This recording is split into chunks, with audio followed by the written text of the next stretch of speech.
तुम्ही बघत आहात जनमत मराठी। मालेगाव परिसरातील पेट्रोल पंपावर दरोडा टाकण्याच्या हेतूने केलेल्या गोळीबारीची घटना ताजी असतानाच 26 मे रोजी रात्री 1 वाजेच्या सुमारास MIMचे माजी महापौर अब्दुल मलिक युनुस ईसा यांच्यावर 3 अज्ञात इसमांनी काल मध्यरात्री अंधाधुंद गोळीबार केलाय। या हल्ल्यात अब्दुल मलिक हे गंभीररित्या जखमी झाले असून त्यांच्यावर नाशिकच्या रुग्णालयात उपचार सुरू आहेत। या घटनेनंतर हल्लेखोर फरार झाले असून पोलीस CCTV फुटेजच्या आधारे त्यांचा शोध घेत आहेत। अब्दुल मलिक हे रात्री एका हॉटेलवर चहा पित असताना त्यांच्यावर हा गोळीबार केला गेला। या घटनेची माहिती परिसरात पसरताच MIMच्या कार्यकर्त्यांनी घटनास्थळी मोठी गर्दी केली। या धक्कादायक घटनेनंतर मालेगाव शहरात तणावाचे वातावरण पसरले होते। दरम्यान परिस्थिती आता नियंत्रणात असून मालेगाव शहरात मोठा पोलीस बंदोबस्त तैनात करण्यात आलाय। हा हल्ला नेमकी कोणत्या कारणासाठी करण्यात आला हे कारण अद्याप अस्पष्ट असून पुढील तपास पोलीस करत आहेत। दरम्यान मालेगाव शहरात या घटनेने नागरिकांमध्ये भीतीचे वातावरण पसरले असून MIM कडून आरोपींना तात्काळ अटक करण्याची मागणी करण्यात आली आहे। या गोळीबारीच्या घटनेबाबत MIMचे माजी आमदार यांनी अधिक माहिती दिली आहे। पाहूयात सविस्तर। पिछले कुछ दिनों से मालेगांव के हालात लाइन ऑर्डर को लेकर के इंतहाई खतरनाक होते जा रहे हैं। माजी में भी बार बार फायरिंग होती रही, लेकिन फायरिंग करने वाले जो असल आरोपी हैं डिपार्टमेंट ने उनको अरेस्ट नहीं किया। पीछे इसराइल इस्सू के ऊपर हमला हुआ था, उस हमले के अंदर जो है 4 लोगों को जमा किया गया। इसमें 2 असल आरोपी फायरिंग करने वाले थे, उनकी जगह जो है बोगस लोगों को डाला गया। ये डिपार्टमेंट की मिली भगत से हो रहा है। अगर पुलिस डिपार्टमेंट इस तरह की छूट न देती और इस तरह की जो सूरत हाल मालेगांव में बनती जा रही है कि हर 2-4 महीने के ऊपर फायरिंग होती है और फायरिंग करने वाला गिरफ्तार नहीं होता, लैंड ऑर्डर के जिम्मेदारान क्या सो रहे हैं कि ये जंगल राज है।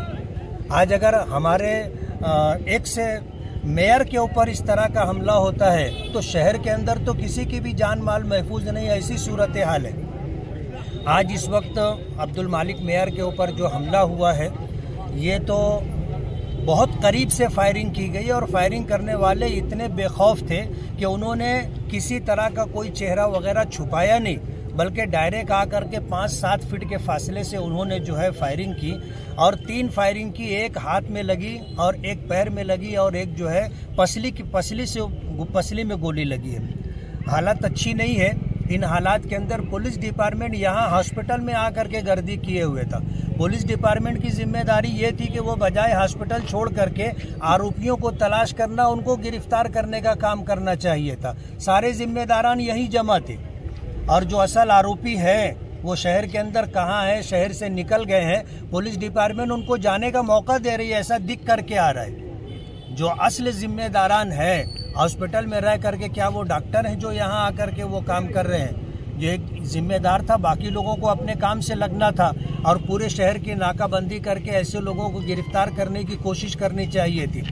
मालेगांव शहर के अंदर इस तरह की जो सूरत हाल हो रही है, हम डिपार्टमेंट से इंतहाई नाराज़ हैं और उनके लैंड ऑर्डर के ऊपर गिरफ्त कमज़ोर होने की वजह से हम उसका निषेध करते हैं और मजम्मत करते हैं। इस तरह की सूरत हाल ऐसा हो गया जैसे मालेगांव में जंगल राज है, किसी की जान, किसी का माल, इज्जत व आबरू महफूज नहीं है। इस तरह की सूरत हाल बनती जा रही है और जो लोग गुनहगार हैं, बेखौफ हैं, उनको किसी तरह का डर और खौफ नहीं है।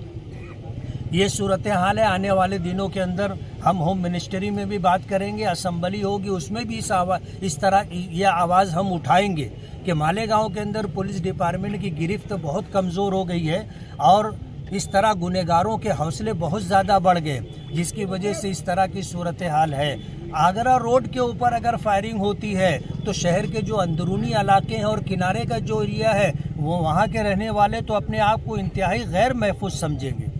इसलिए मालेगांव की तरफ से हम इस मामले की जो है डिपार्टमेंट की मजम्मत और निषेध करते हैं और असल आरोपी अगर गिरफ्तार नहीं होते हैं सुबह तक, तो उस सिलसिले के अंदर क्या करना है हम शहर के जिम्मेदारों से मशवरा करने के बाद अगला प्रोग्राम तय करेंगे। क्या ये सियासी रंजिश है?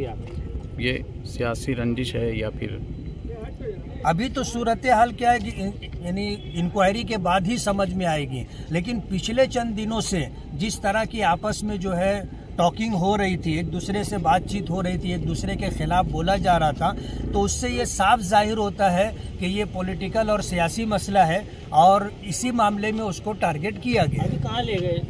नासिक लेकर के गए हैं। 3 गोली लगी है, एक पसली में लगी है और एक जो है पैर में है। पैर 3 जगह से हड्डी फ्रैक्चर हो गई है और गोली जो है जोड़ के पास आकर के अटकी हुई है। एक गोली अंदर पसली के अंदर जा कर के अटकी हुई है और एक जो है यहाँ हाथ में लगने के बाद वो पास हो गई। डॉक्टरों से कुछ बातचीत तो आपकी हुई? डॉक्टरों से तो नहीं बात हुई, लेकिन जो लोग